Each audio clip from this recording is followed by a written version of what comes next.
as some sort of beginning. Elevatism notes, brackets flesh out. Elevatism notes. I've been calling myself a Libertarian or AnCap since the 2020 lockdown to 2022, as that's when I completely rejected government. Before that I was merely against the far left and I was like a classical liberal. Then I became a Libertarian, then I became an AnCap because I was completely anti-state and I realised the value of guns at last and the Second Amendment.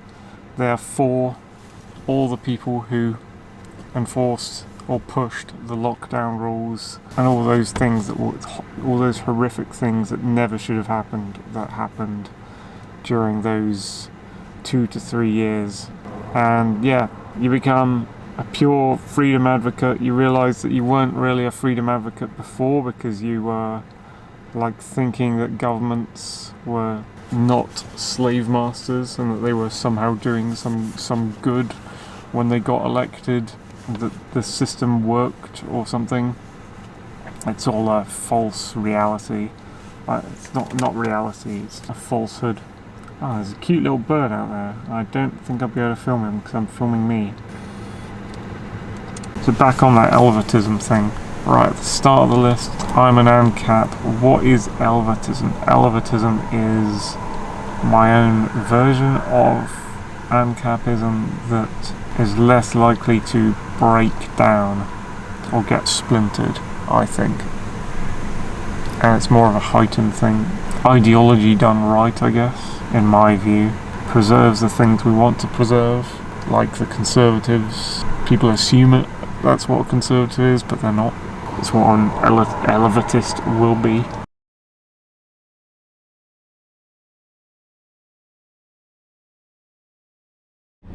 How exactly do you think that government power can lower prices? Price controls? Magic? What will he actually do?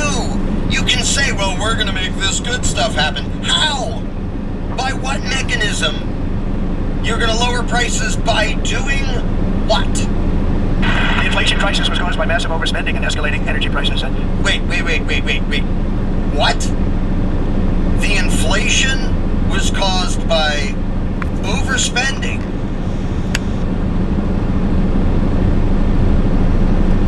Overspending.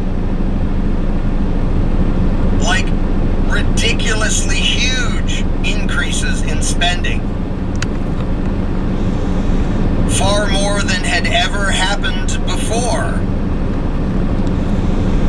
With the biggest socialist handout in history while Trump was in office. This annoying ass sign is kind of ironic. AnCap perspectives. Police warning, motorists, if you lock your car. What that's basically saying is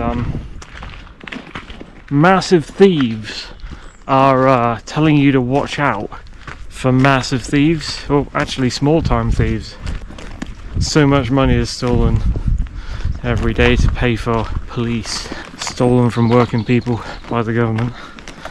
I think car thieves are small fry compared to the theft of taxation, so it's kind of ironic, that sign. Anyway, just a little anecdote from the AnCaps.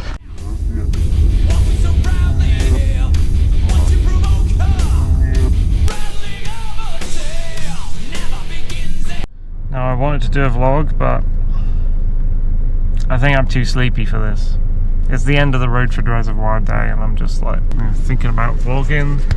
The subject I need to cover is currently Elevatism. Maybe I should just change subject because that's a difficult one. Outlining Elevatism. And yeah, I'm just too tired right now to actually get my brain in gear. I guess I wanted to outline Elevatism like, oh, it's an AnCap ideology, it's basically AnCap plus subjectivism plus something else, libertarianism. Liquid Zulu's too fucking wordy, and Tick History's a bit too wordy, they're both a bit too academic, Lock and Roses on the ball, and then go into voluntarism, and then you're going to outline other stuff like the 20th century love Elevatism aspects. And yeah, I'm just too tired to do it and get all those thoughts in order. Sort of need an outline. Might need reference materials or an outline beforehand before I go out and vlog about it, but I can't do it now, so I won't.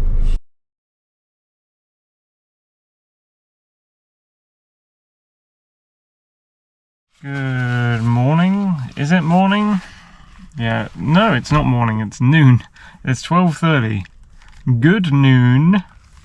I'm up here on, I'm not on Plasterdown, I'm on the golf links, the Hellmouth golf links, in an unnecessarily large parking space. I should probably move to a much smaller parking space. And we've finally got a sunny day. We have finally got a sunny day. It's probably a cold one. I think it's going to be 7 degrees out there. But the sun is shining and it's nice and warm in the cabin of the car, to the point where I don't need to turn the heating on or anything to get it warm. Like, the sun can just come in the window and do the greenhouse effect, and it'll warm up that way, so I don't necessarily have to turn on any of the heating. Yeah, which is nice. And there's so much blue sky around, and little tiny clouds that are not going to block the sun, hardly at all, which is excellent. I really wanted to try and get a video done, try and do a video about the core concepts of Elevatism, which is basically my interpretation of AnCap, anarcho-capitalism, the libertarian ideology of statelessness, or the push to achieve statelessness, anti-statism. And I've tried a number of times, and I haven't really got anywhere because it's complicated, and you might be trying to explain it to someone who doesn't have a fucking clue. And that's not a very easy way to go about things. I suppose I'm doing an echo chamber video, because I'd be trying to make this video to talk to the people who are open-minded and not so verbose, shall I say, not so academic, who are libertarians or AnCaps. I'm talking to you guys, who kind of already understand most of what I'm saying and probably agree with most of what I'm saying. There's going to be lots of distractions outside the car, so if that gets too much, I might move to a different spot to continue talking. But yeah, I'm talking to you guys. I'm preaching to the choir, I guess. I'm talking to people who already are kind of on my side and already know a lot of what I know, which is that freedom and property is paramount, capitalism is good, and things like that. And there's a woman parking right next to me. Yeah. I guess I could start by talking about where I came from politically before I dipped into libertarianism and AnCapism, anarchism, whatever. Capitalism. Which is, firstly, I was a normie, and as a normie, obviously I was a non-political. I didn't know anything about politics. I slipped very easily into a lot of leftist thinking and bullshit. Like, at one point I advocated as a, well, I wouldn't say advocated because I wasn't really political, but as a teen or a young adult, I heard, I think as well as a young adult, at the start of uni maybe, I heard someone talking about universal basic income and looked it up and thought, oh, that's a good idea. Like fucking free housing and stuff. Oh, and the people were going, oh, it couldn't work because people wouldn't work. What would they do when they got it? They wouldn't actually work if they got like £1,000 each and a free house or whatever, while other people around them were the ones doing the work and earning more. So it's like a safety net type thing.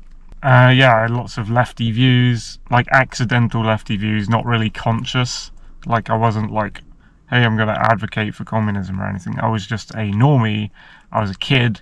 I didn't know what politics was. I didn't know what the point of politics was. I was non-political. I watched the news every now and then and went, oh my god, these are the things that are going on in the world. There's no spin or manipulation going on here. This is what's going on in the world with these wars and everything.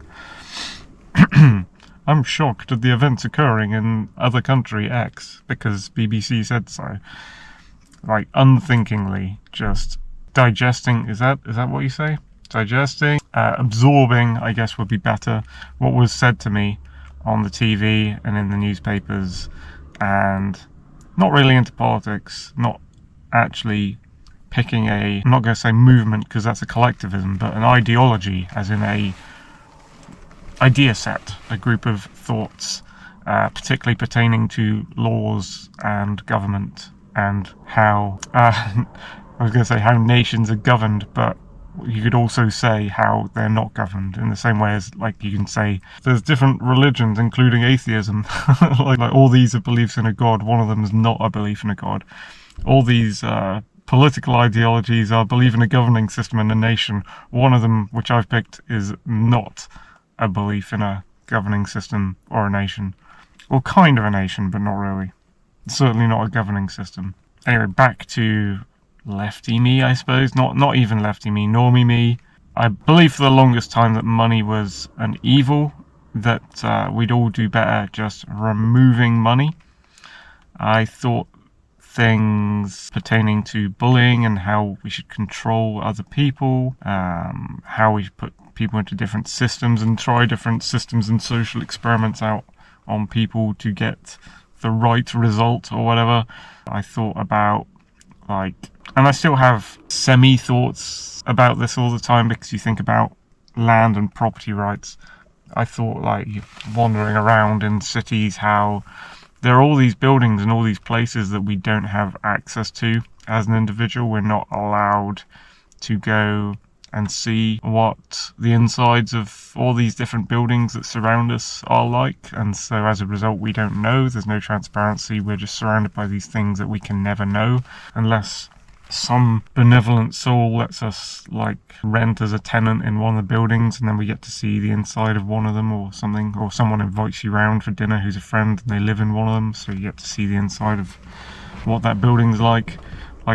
So to me that was a kind of freedom issue in a way. I probably used the word freedom to describe different things to what I do now, because I wasn't thinking of freedom in terms of, like, don't encroach on the freedom of others, which is a core part of actual freedom, is not violating the property of others and not encroaching on the freedom of others.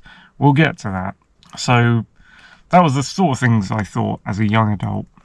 Maybe uni, maybe towards the end of uni, certainly before the whole big political renaissance of our day popped up.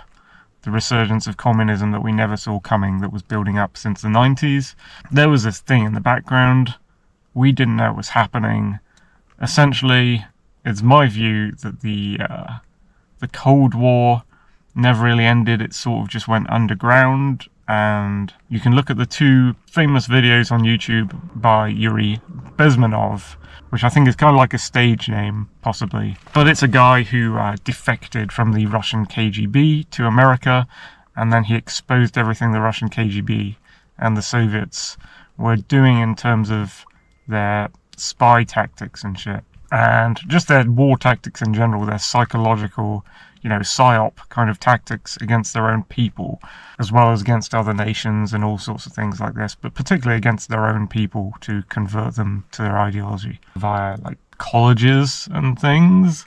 Ideological subversion is the slow process which we call either ideological subversion or active measures, активные мероприятия in the language of the KGB, or psychological warfare. What it basically means is to change the perception of reality of every American to such an extent that despite of the abundance of information, no one is able to come to sensible conclusions in the interests of defending themselves, their families, their community, and their country. It's a great brainwashing process which goes very slow, and it's divided in four basic stages. The first one being demoralization. It takes from 15 to 20 years to demoralize a nation. Why that many years?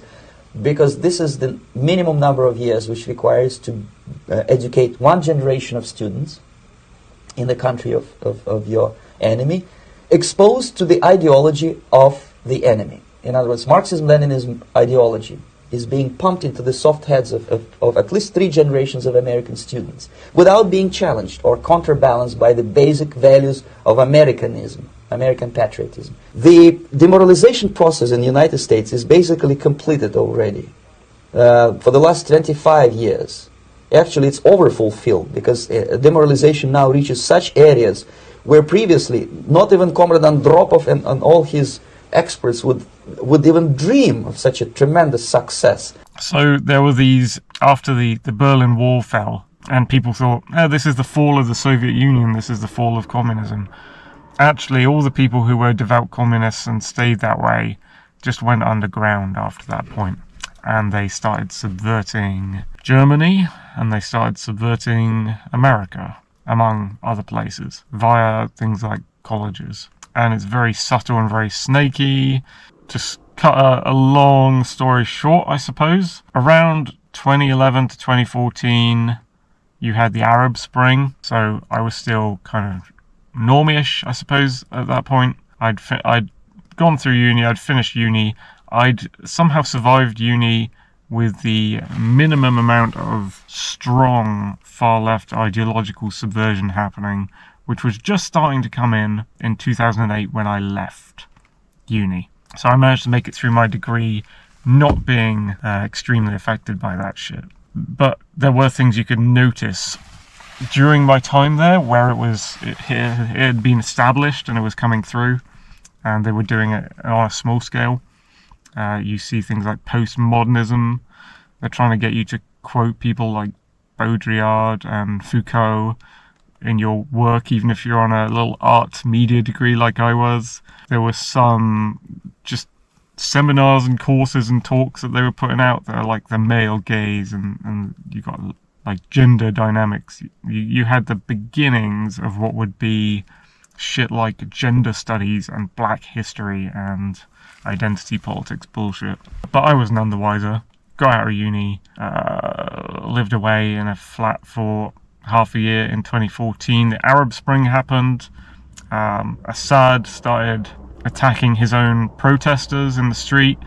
Suddenly the entire North Africa, all the way up to Syria, all the way up to Iraq, that kind of crescent shape around the South Mediterranean just lit up into wars, and that was what was on the news, being shown every day. And ISIS rose up, and for a time there in that flat I was just terrified that ISIS might succeed and they would come to England.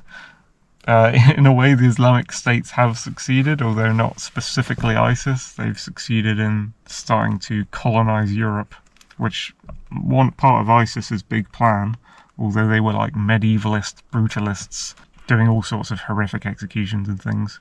One of ISIS's big plans was just to take over Europe and create the massive caliphate. So if you look back in history, the British Empire kind of created the first Islamic state with Pakistan by splitting up India. But yeah, anyway, that's an aside. So 2014 Arab Spring that led to Islamic State, and I was in fear. I was like, just some days I would look out the window and go, what if they make it here? What if ISIS make it to Britain and start spreading out in some army-like fashion and start doing what they're doing over there, which was utterly abhorrent to me. Start doing that stuff that they're doing in Syria and Iraq in England. And yeah, that put some fear into me while I was there. It made me a little bit political for the first time. And then as that year progressed, and the 2 following years, it just blew up.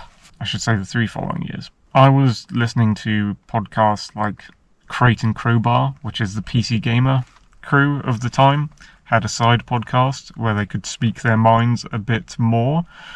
And it was fun to listen to. I enjoyed it. They were talking about gaming for a while there.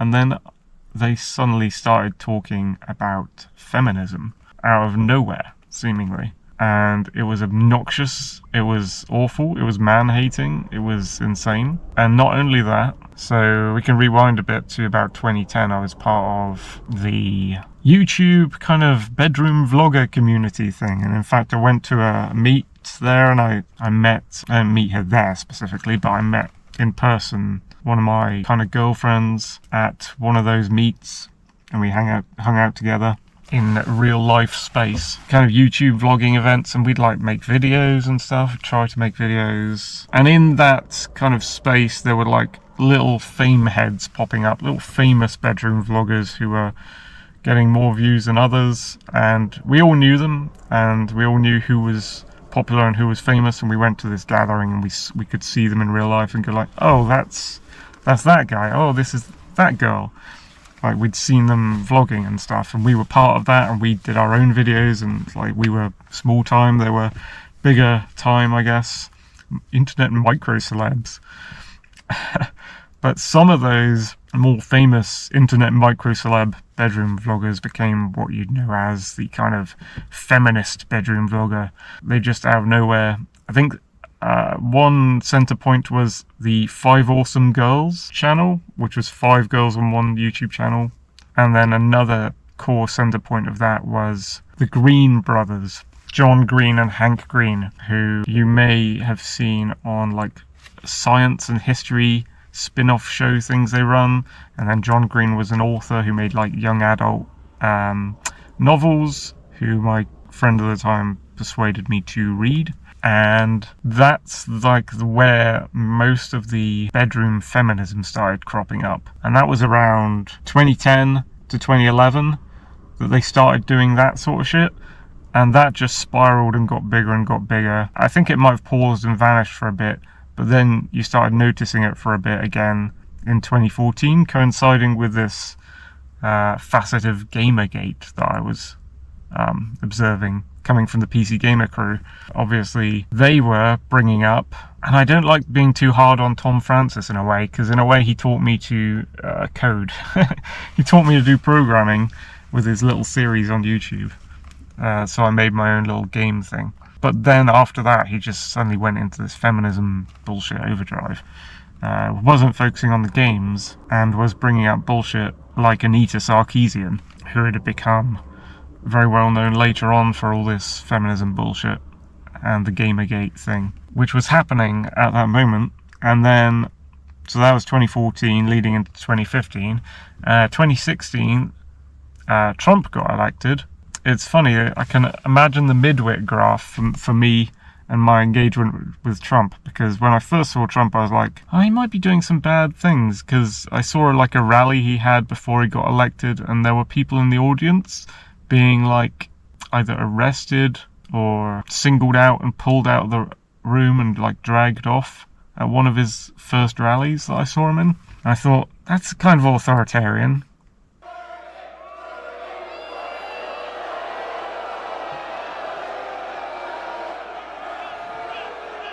Get him out. Get him out. Get him out. Get him out.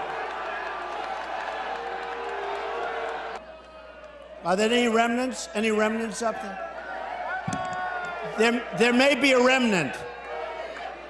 Oh, no, it's only the same people coming down the stairs. No, there's a remnant. Yeah, he's right there. Okay, yeah, throw him out. Throw him out into the cold. So the midwit graph would be me thinking he's authoritarian, to me thinking he's good, to me thinking he's authoritarian again, for a different reason. So I guess I was viewing him in the way the leftists wanted me to view him at that time. But I'd have to look into it again and see that rally again, like, were these people being pulled out of the crowd and arrested or removed from his rally because they were doing some troublemaking activities or being violent, or what was happening there? I'd have to see it again. It was so long ago. I just remember that happening. And then Trump got elected in 2016. I'm not going to go on a TDS thing, Trump. Why would you fight a straw man of your enemy when he's a brick man? Not by the hair on my rumpity rump. Trump!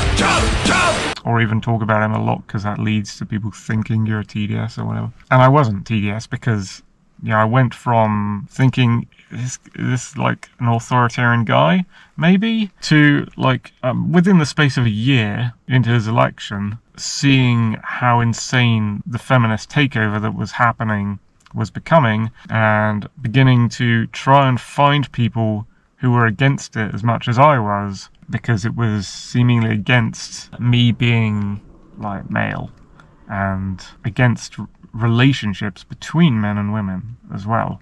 That's how I found the beginning of the anti-SJW community, we'll call it. They went through a bunch of names. I think that's the one that sticks the best. You had Sargon of Akkad, obviously, Shoe on Head, Bearing, Undoomed, Karen Strawn, Chris Reagan, Harmful Opinions, tons of other ones, Wizard of Cause, Vernaculus, Peach Bailey. You had lots of these figures, Dr. Random, and they popped up, and they were the movement that was criticising this sudden rise of man-hating, relationship-hating feminism. And at the time, we didn't really take it for anything else.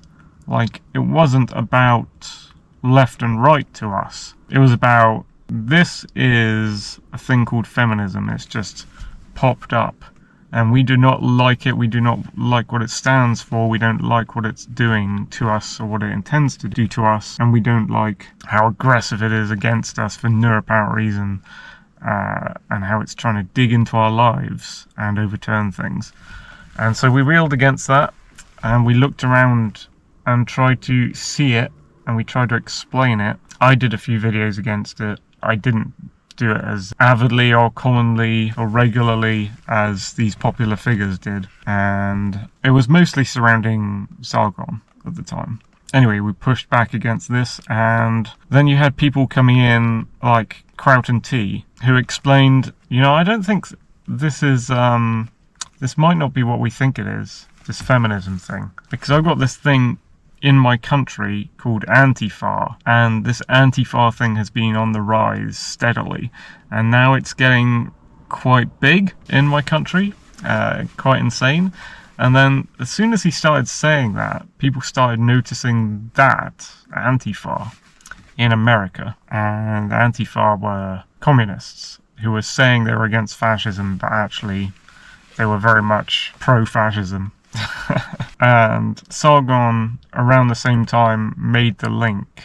Like, you know, I think this feminism thing, this is actually, hear me out here, this is actually a communism thing. And I've never made the links before, but the more I look into it, because he was very academic and he used to read a bunch of books and history all the time, and the more he read into it, he found out that the feminism thing was directly connected to the communism thing. And at first people were a bit skeptical and was like, is it? What? Those are two different things, surely. What's going on? And then the more we all looked into it, we were like, oh shit. This thing called communism that we heard about in history that is kind of long dead in our minds is actually in our midst. And this feminism thing that's come through is just the beginning of the vanguard of it popping up its ugly head again, resurging, resurfacing, after having subverted a ton of kids through the school system, like Yuri Bezmenov said the KGB would do, except not in Russia, but in Germany and in America. And as a result, you had Antifa, who were composed of these kids who'd come out of uni and colleges, and you had the bedroom feminist vloggers. Like, where did they get these fucking weird ideas from all of a sudden for feminism? Well, their school had started teaching it to them. So the professors and the teachers had started getting them to think about this shit. And that was third wave feminism, was what we called it. Because there were other stages of feminism. Like, for instance, I remember in high school, my film teacher was a feminist, and she was nothing like any of the far left or any of the feminists today. She was never, like, man-hating in a giant way. She was kind of your Jermaine Greer type feminist who, yeah, she was not pushing ridiculous, aggressive activism out there to overturn everything. She was just like, she had her views and she was quite friendly and she'd try and get us to think about things sometimes, and it wasn't like I hate men or whatever. She'd written film scripts and she was just interested in film and showing us film, and it wasn't ideological. There wasn't really any obvious political bias anywhere in anything she showed us. She was like doing her job and she was interested in films, and we got interested in films too, not for political reasons. So That was a second wave feminist. I never knew the first wave feminists, but that would be like people like the suffragettes, where they were actually like terrorists and bombers, and their goal was to get the vote for women, which is hilarious to me now as an anarchist, because I'm like, why don't we get no vote for anyone? Because why don't we get nothing to vote for? Voting is cancer, basically. Back then, 2016, 2017, feminism was cancer. Then we connected feminism to the far left. 2017, 2018, 2019. We were in a full-scale culture war, they called it. I called it the Great Regression, because people's thought was going back in time to what we thought was a long-dead ideology. You know, communism, Nazism. Everyone was calling each other Nazi and commie, and again, hadn't made the leap back there into realizing that Nazism, fascism, and communism are all socialism on the far left, and that the far right was something different. But if you analyze that even further, you'd realize that, you know, the far right, the far left, they're kind of the same as well. So me following Sargon through all this time, his ideology was classical liberalism, which is basically, when you look into it, it's basically the atheist form of conservatism. I thought it was something different at the time. I thought, you know, maybe I thought maybe in the past the left was a good thing, and maybe I was part of it, and I didn't connect like soft leftism with communism, and I thought that classical liberalism was centre-left ideology. I thought by saying that I was centre-left, I was more soft and moderate than the far left, which we'd connected with feminism. And so I went along, you know, I really felt a belonging and a part of that community, as we called it back then, which it wasn't really, because there were mostly individualists at the time. The anti-SJW community centered around Sargon. And yeah, I was a classical liberal. I believed I was centre-left and they were far-left, and that I wasn't on the right, and we had to remove the extremism on the left. Over time, pushing on towards 2019, we had the UKIP thing, and I started thinking to myself that maybe I'm right-wing, but I can't be a conservative, right? Or maybe I can be a conservative if Milo can be... Yeah, because Dave Rubin and Milo at the time were like pushing a version of conservatism which wasn't connected with religion, which sounds odd because Milo right now is very connected with religion, it seems, in a very strange way, because it doesn't go well with his provocateur nature. But, you know, back then, it's like Dave Rubin and Milo, they were gay, so you wouldn't think they'd be conservatives. I don't think they were really overly Christian, so you wouldn't think they're conservatives. Sargon of Akkad was, you know, reminding everyone that he was atheist. You had, who else was a classical liberal? PSA Sitch, I think, was a classical liberal. He didn't have many classical liberals around, self-proclaimed. A lot of other people were calling themselves radical centrists. I think some black guy's username, and Chris Reagan were like calling themselves like radical centrists. So you had that going on. People trying to find their footing for like what they were politically, because everyone was drawn into this political war with the far left. So, you know, innocence removed, normieism removed for us. We had become political. We were no longer normies. We were each trying to find out what our political ideology was and what we believed and how to fight this thing that had come along. And this is starting to turn into like life story-ish stuff with its detail. But anyway, all that happened. And then, yeah, I started thinking to myself, maybe I'm more on the right. Maybe this is actually a centre-right ideology that I'm part of. And then Sargon and Dankula appeared somewhere around that time. And I identified with Dankula a lot because of freedom had become like a huge thing in my mind, freedom. And that was before even the lockdowns stuff came along. Freedom popped up as an answer to all this stuff. And Dankula was all about freedom. We had the meme wars and everything. We had the Kekistan meme was very important to me, because the Kekistan meme came about and the feminists and the far left went ree at this, like, oh, you're a Nazi, white supremacy, oh, Kekistan must be about Nazism, look at the flag, it's imitating something that's Nazi-ish, which it wasn't. Yeah, who formed Kekistan? Sargon of Akkad.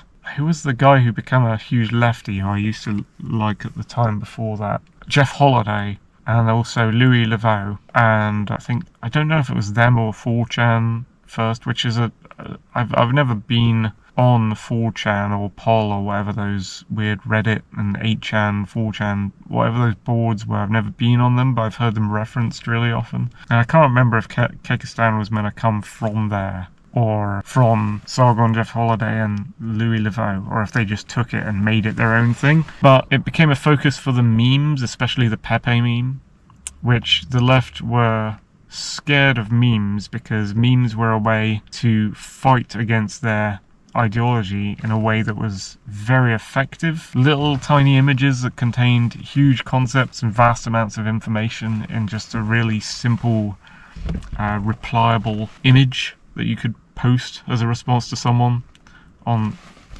Twitter. I think Twitter didn't have image posting at first, and then as soon as Twitter got image posting, memes became a thing. There was a very solid transition there. Yeah, Pepe was a green frog meme, and the feminists and the far left were like, I can't stand seeing this green frog responded to me with. And it seems to be used, that we knew it was being used by everyone for every possible purpose in Memeville. And the far left thought it was being used only by their enemies who they thought were Nazis, but aren't Nazis, against them, because they'd been fooled by the people who taught them in the colleges and things. And to a certain degree, so had I been, looking back on it. It's very easy for the Soviets to get into the schools and indoctrinate and confuse children away from their parents. And so the Kekistan meme was a key thing because it was very symbolic. It had great symbology to it. It was the reason the two reasons I loved Kekistan was firstly the fun of it, because it was inventing like a fictional country of meme farming frogs who are against fictional other countries which are analogous to real life. And so I thought it was very clever. It was creating its own kind of fictional history, and I was really into kind of fictional histories and alternate universes and stuff overlaid onto our own, all separate from them, like steampunk and everything. That's the first reason I liked it. The second reason I liked it was it was against identity politics. They thought it was against the left solely because it was a right-wing meme. It wasn't a right-wing meme. It was a centre meme, and it was against the far left, the feminists and all that, at the same time as being against what was called the alt-right, which the left, the indoctrinated student SJW warriors of the left, social justice warriors, couldn't understand. They couldn't understand how the meme could be against them and against the alt-right, because they thought who they were talking to was solely the alt-right, and they couldn't see any different splits in the enemies that had been created for them out of us. And there were lots of splits, I think. And as a result of those splits, the anti-SJW movement, which was mostly individualist, splintered. I will pause because there's a beeping fucking truck. That's noisy as fuck. Thank you.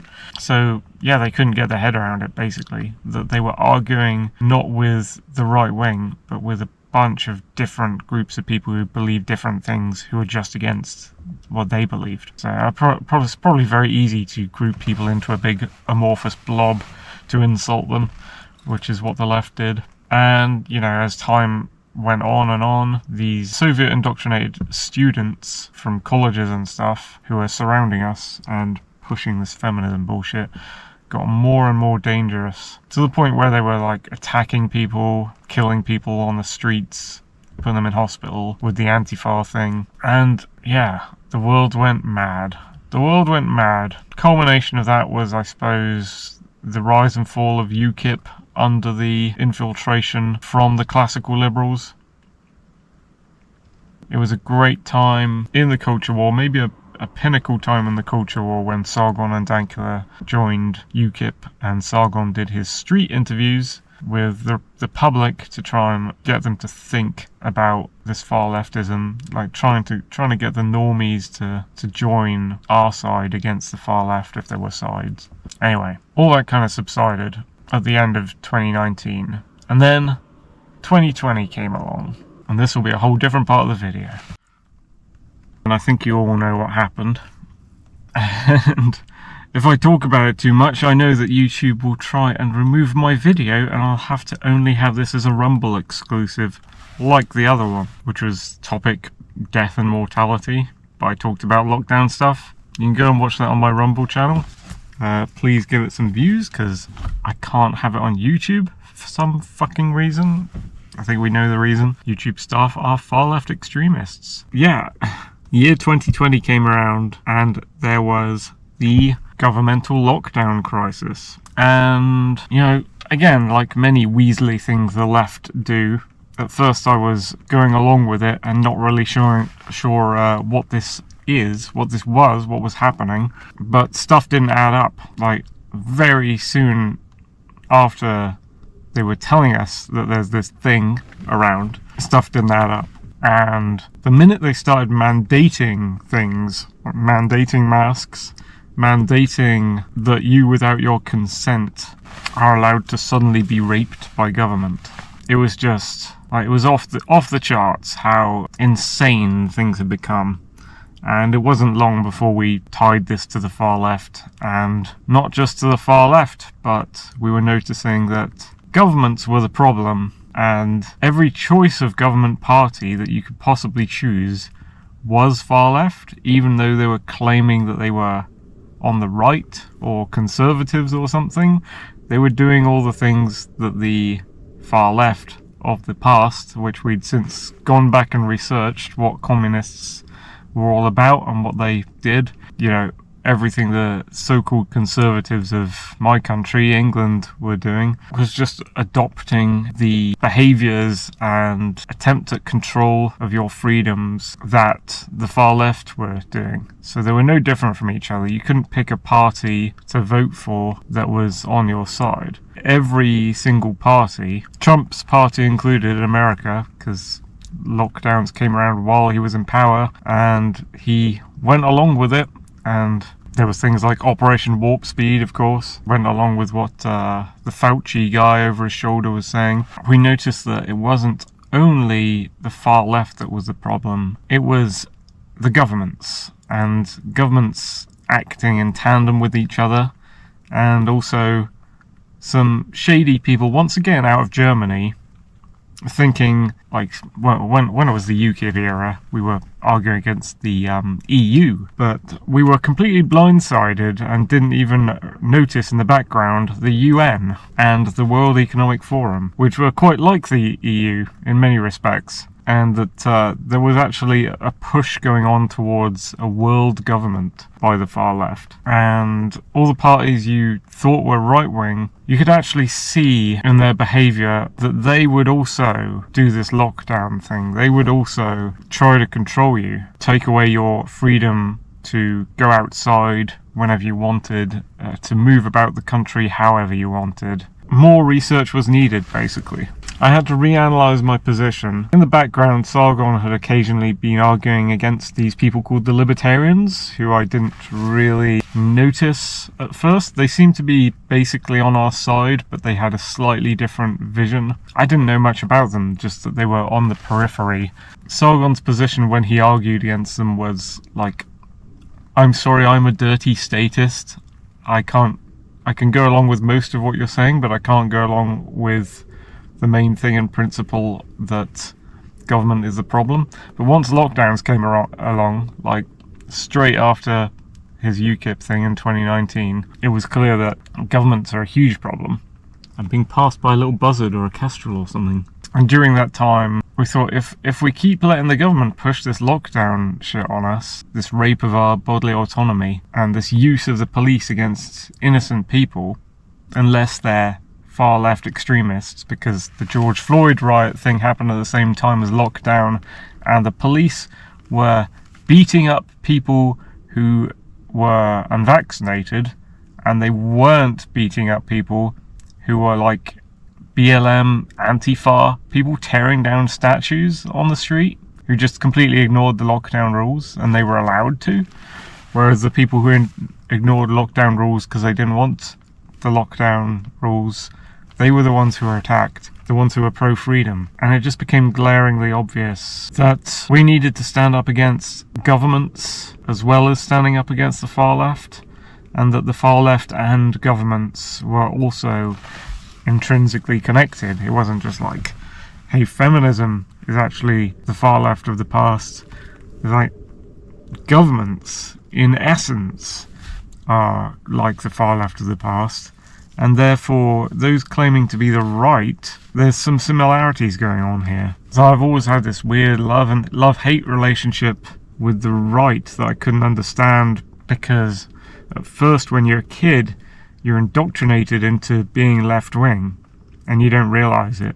And then there's the Christian aspect. I was always an atheist, and Christians have through history been kind of very controlling. Through my life, Christians have always been just the opposite of what I wanted, like believing in a fiction, following a rule book, going to these communities and things where other people also are indoctrinated to believe in this huge falsehood that the earth was created by this mythical being, when I believed in physics and science and the stars and dinosaurs and history, and like not history crafted by falsehoods, but history crafted by things that could be proved. Like I always saw history as a way to find out the truth of what happened before I was born, not like a fiction of what happened before I was born. Like I don't believe I was created by God. I don't believe there was an Adam and Eve. I believe in things that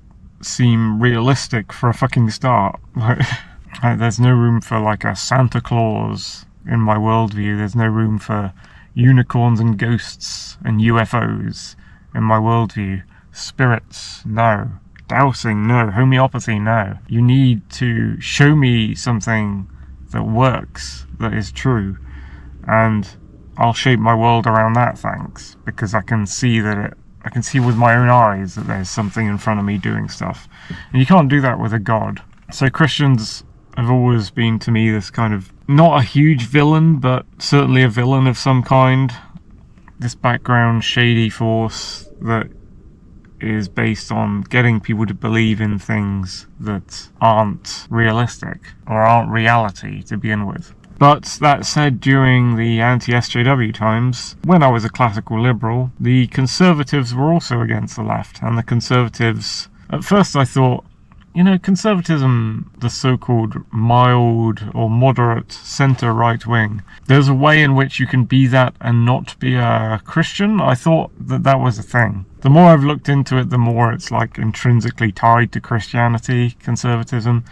And in order to be a Christian, a non-Christian, like an atheist conservative, you'd have to be a classical liberal. So for a while there, I was friends with the conservatives, thinking that a lot of conservatives weren't religious Christians. And then after that, you know, more towards 2019 and 2020, I realized that, hey, you know, pretty much all of conservatism is Christianity. But because they're fighting the far left with me, I can still be their friends, and you know, we can buddy up and stuff. And I had, you know, the girlfriend I talked about before was a Christian, and I've had lots of Christian friends and love interests through the years. That said, I still can't really reconcile my worldview with their worldview. So there's always going to be that kind of tension of these two puzzle pieces. They will never go together.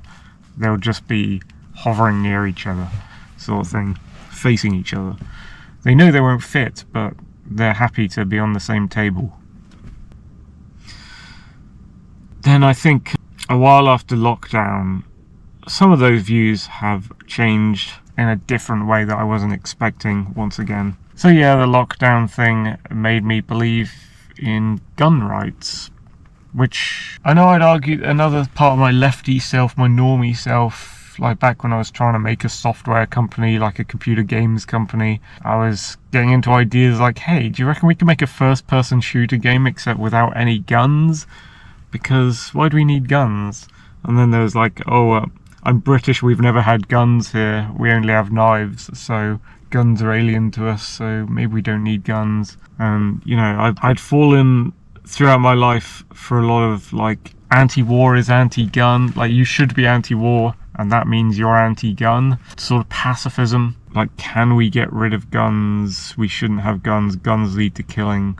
These kind of dumb ideas that I'd had through my life that weren't actually true, and I didn't know why, because it just, at the time it seemed so simple to say that, doesn't it? If you are pro-guns, you must like killing people or something. It just seems so easy for you to say that. It seems so straightforward, but it's not.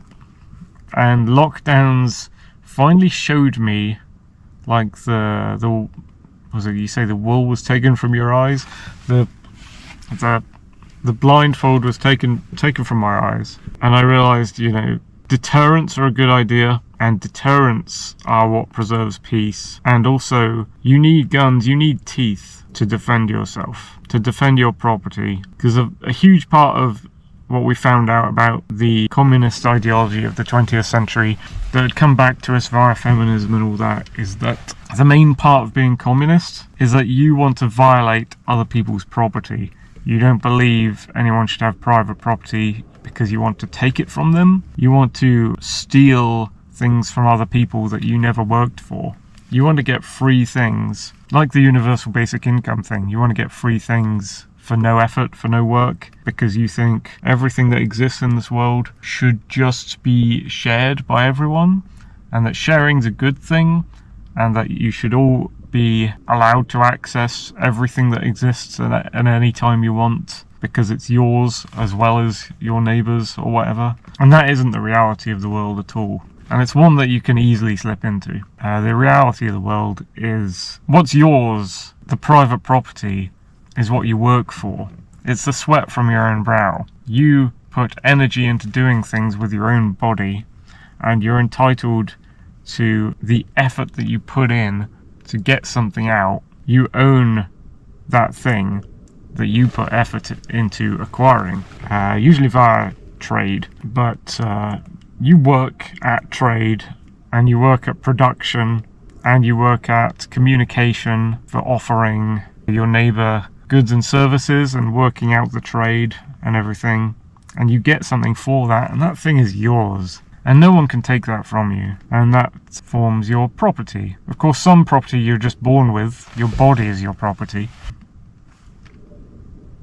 Not 100% true, actually, no, because then there's the whole children can't consent thing, because you end up in kind of communistville and pedoville if you don't acknowledge that adults can own their own body, and children's body is owned by their biological parents until they're an adult, which is decided to be age 18. And that's how you get around the paedophile problem, is that there shouldn't be paedophiles because children can't consent. And when a child stops being a child, we have to draw a hard boundary, else we can't define it, we don't know when it is, so that hard boundary is 18 via a semblance of decisions of like biological maturity and things, physical maturity of the anatomical body and everything, and the mind to a certain extent.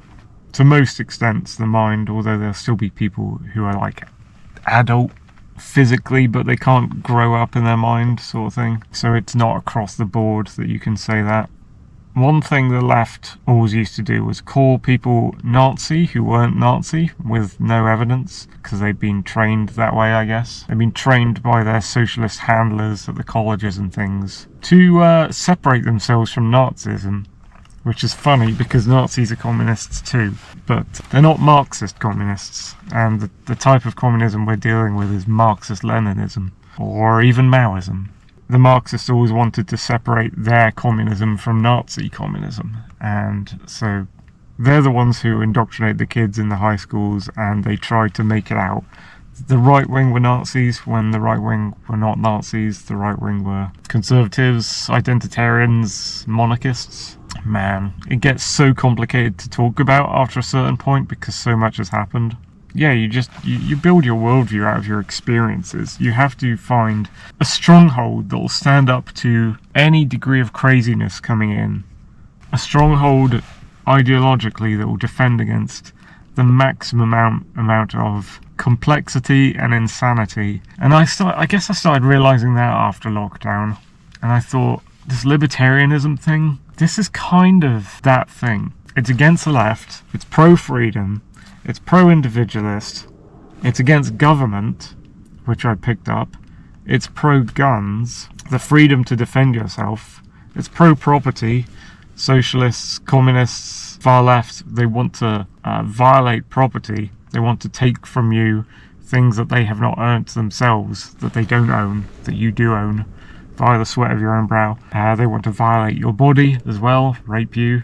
They won't call it rape because they want rape to be tactically in the frame of their war strategy against you. But there are a few things missing, I think.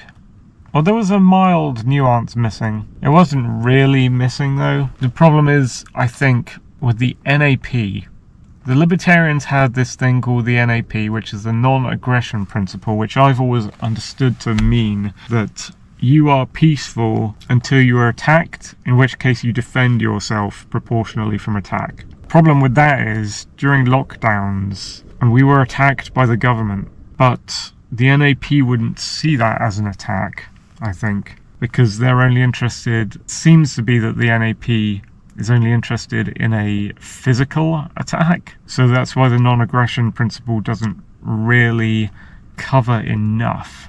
And in my view, there's this thing that popped out the side of libertarianism, which was a kind of libertarianism called anarcho-capitalism. And it took me a little bit of time to figure out what anarchy was, because again, that's something that throughout my life I'd been lied to about. You had the Red A, which is like a communist thing that pretended to be anarchism the entire time. And throughout history, you know, anarchism has been claimed by communists as if it's a form of communism. But this new form of anarchism, anarcho-capitalism, that grew out of libertarianism, I don't know how new it is actually, but the good thing about it was like more aggressive libertarianism. ¡Toma! ¿Sabés qué es esto, hijo de... ¿Sabés qué es? La bandera anarcocapitalista, ¿sí? La bandera de los liberales libertarios. El amarillo tiene que ver con la capacidad de generar riqueza, es decir, el oro, ¿sí? Y el negro tiene que ver con la anarquía. What we need is a Europe of 1,000 Liechtensteins. Liechtenstein has 36,000 inhabitants. In Liechtenstein, the Prince of Liechtenstein allows these 6 or 7 villages which compose Liechtenstein to each secede from Liechtenstein to become independent of Liechtenstein, or to join Austria, or to join Switzerland, whatever they want. Why would that be good? Why should we promote secessionist movements or decentralization? Because if we have states at all, and as long as we have any states at all, it is best to have as many of them as possible, because then they have to compete for people to stay there and not move to other places. They have to treat their people in a nice way, otherwise they simply disappear. Small states are also less likely to engage in warlike activities. That question, even without an answer, makes most law-abiding taxpayers go into knee-jerk conniptions. The indoctrinated masses all race to see who can be first and loudest to proclaim that it is never okay to forcibly resist law enforcement. In doing so, they also inadvertently demonstrate why so much of human history has been plagued by tyranny and oppression. Thomas Jefferson, who said that no people can preserve liberty unless, quote, its rulers are warned from time to time that this people preserve the spirit of resistance. And then he specifically said, let the people take up arms. What do you think he was talking about? Going like this? Waving guns around? George Washington. He openly advocated that the people should always be more heavily armed than, quote, any who might attempt to abuse them, which would include their own government, end quote. In other words, George Washington wanted the people to be able to win in a shootout with their own government. Now, you may not like to hear that, you may not like to talk about it, it's not a very pleasant subject when you talk about using deadly force, but this is going to be a pretty long list of people that you have to condemn and distance yourself from, whether you're on the left or the right. And as far as I could see, it had more focus on, if the government's done this to attack us, then the non-aggression principle allows for you to defend yourself against the government. And that would solve all the kind of lockdown problems for me. Is if libertarianism was more like it did not advocate for the state in any way. That's to me a false libertarian is one who has a libertarian party or advocates for voting, elections, democracy, the state, having a leader, having a government. To me, that's not real libertarianism. And the anarchism of anarcho-capitalism goes with more of a proper definition of what anarchism should be, which is that there can be no government and there should be no government. And how would you go about having no government? Well, you'd have to take it out of place as step one. And how can you take it out of place with the NAP of libertarianism? Well, you can't, because you'd think that you're attacking a politician as if they were a person who hadn't done anything to you, and therefore you'd be in the wrong, when actually the politician's doing stuff to you all the time because of taxation, which is theft, which is a core part of libertarianism. They're constantly stealing from you, and they're using the police, which they pay with the tax, which they steal from you, to continue making you pay that tax, which continues paying the police, which continues keeping them in power, which continues allowing them, the government, to steal from you. It's like this ongoing cycle. And so there were parts of libertarianism which were either too soft on government or allowed the leeway of government to just continue existing. That way a lot of people just foolishly thought libertarianism was something that you could have a party for, or that you could vote for, or that you could put a leader in charge of, or that you could have a government running. Which is why Millet is not a true libertarian or anarchist or AnCap. Because he's a head of a state now. He's got to remove the government. Now he's currently the leader of the government. He is the state. He hasn't got to the stage where he's removing the police, removing tax, removing government, which is the solution to the governmental lockdown crisis of 2020, run by the far left and people who wanted to start world governments. So that's why I gravitate to anarcho-capitalism, is because I see that as a more like the purest form of libertarianism you can get, really. But there's no ideology so pure that is run by humans, which are fallible, irrational, although trying to be rational, crazy, unpredictable, which is a good thing in a way, because unpredictability and chaos leads to freedom. Because how can a government or a prison warden or something control a chaotic, unpredictable system of humans? It can't. How can the eye of Sauron, of the prison warden, look in all directions at once to control everything that's going on in his little system world? He can't. This prison warden, eye of Sauron government can only look at one place at a time to see what's going on. Meanwhile, freedom is erupting in the places he's not looking.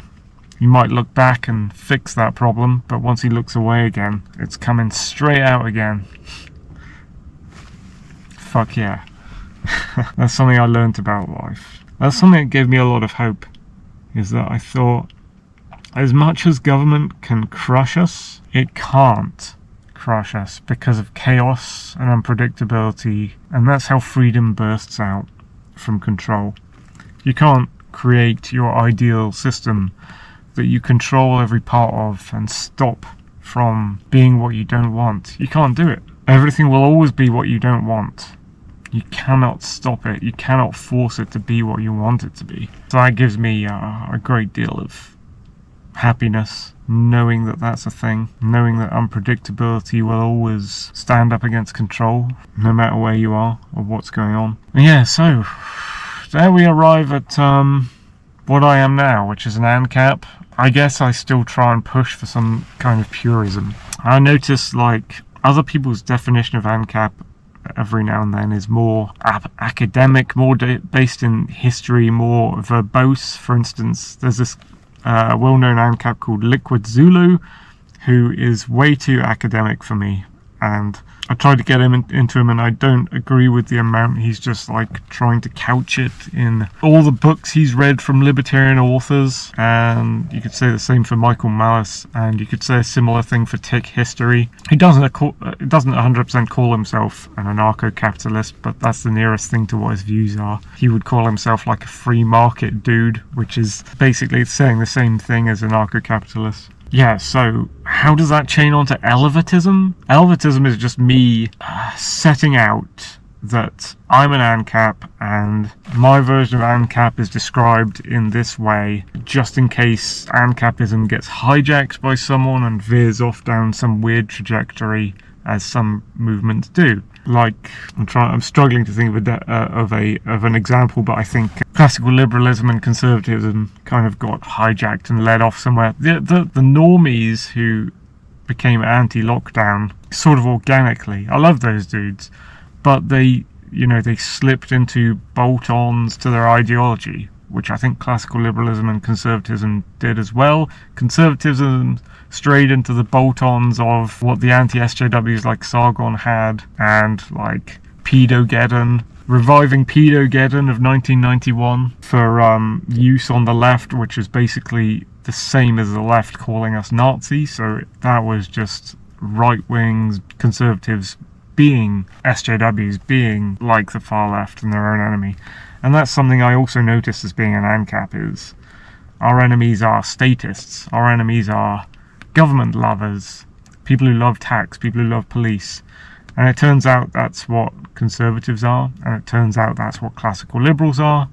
These people who said they were fighting the far left and feminism and all that. Actually, in practice, they do a lot of things that the feminists and the far left do, and you just have to pay attention to them. That also goes for all other members of the right wing, like monarchists, right identitarians, right authoritarians, tradcons, traditionalist conservatives, the kind of harder form of conservatism. Even modcons are statists. They want government, they will participate in voting in elections and democracy, which is socialism. So the right and the left, they're the same thing. Whereas I see libertarianism, AnCapism as a centrist ideology that is not on the authoritarian right and is not on the authoritarian left, because it goes against everything that both of them stand for. And that's why I really don't understand and don't get it when someone will say, there's a right-wing libertarian here, there's a left-wing libertarian here. No. How can that be possible? That's not possible at all, because we're against both authoritarian wings, the right and the left, because they are statists. They want government on the right, they want government on the left. They want taxation on the right, they want taxation on the left.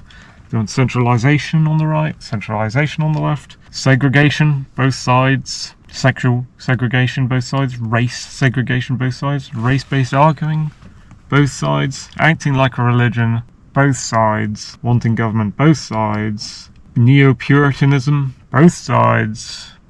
You could go on and on listing the things that both sides, both wings, do exactly the same as each other, but pretend that they're not doing exactly the same as each other. Doxing is another one.